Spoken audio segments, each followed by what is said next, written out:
Si monsieur peut se pencher la tête un tantinet vers la droite. Merci.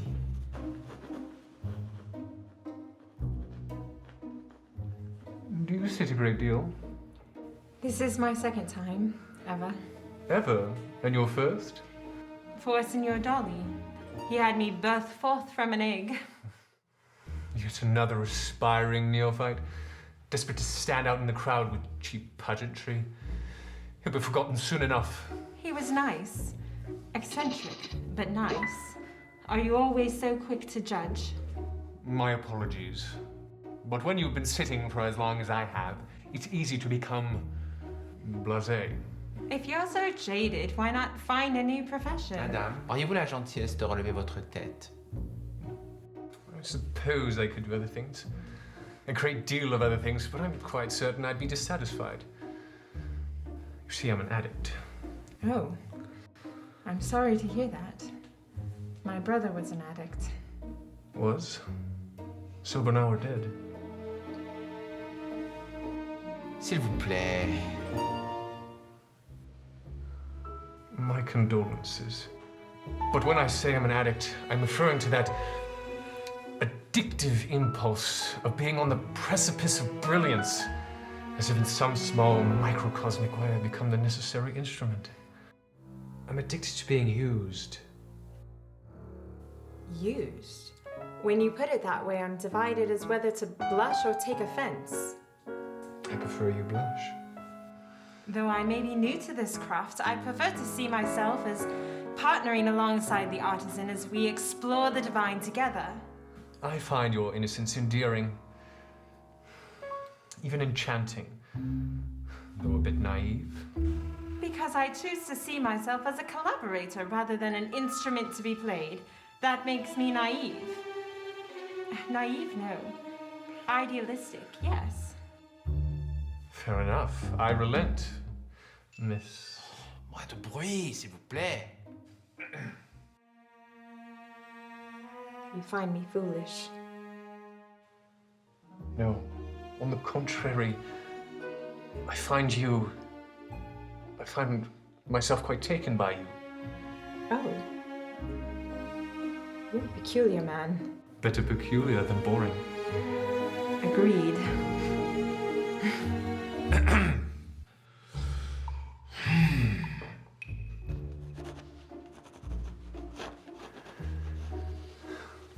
If this were but a blind date, I'd consider this outing a pleasant success. Far from it. A success? A date, blind or not. No. Two strangers sitting clumsily across from one another, chatting, getting to know the other. All we're missing is a cup of tea that will stir nervously about as we wait for the other to speak. Or better yet, smile. I'd prefer a pint of beer. And how do you know I'm smiling? A sixth sense. Though this is no date. I suppose I've had far worse no dates before. Is that right? Continue, please. Well, I admit that my last blind date never quite happened. When the supposed gentleman failed to show, leaving me to sit for hours in a cafe with a red rose tucked foolishly in the corner of my hair. A rose?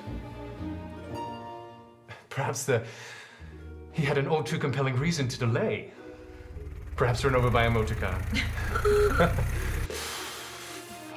Rather than counting yourself stood up, think of it as dodging a bullet. A bullet? Yes, the bloke must be a certified lunatic to abandon a woman like you. You barely know me, so either you're abnormally kind or you're a seasoned flirt. Both of which my mother warned against. Or perhaps a man of empathy. I too was recently jilted. Waiting at a cafe, a daisy tucked cozily in my lapel. A daisy? Any conclusions? Run over by a motor car, of course. Bon, vous m'excuserez, mais I go for a piece.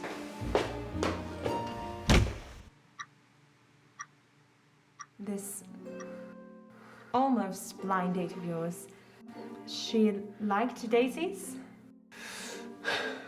I imagine so. Why do you ask? My favorite flower is the daisy. Delicate and pure. Like white lace? I've always enjoyed the simple elegance of a rose.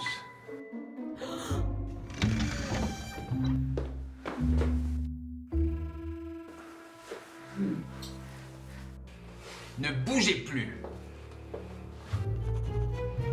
You stood me up! I did not! En position.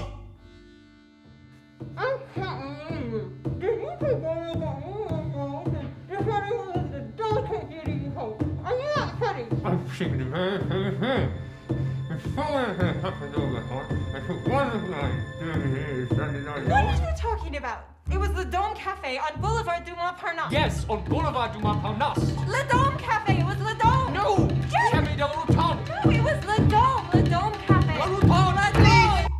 Please. Shut up. Shut up.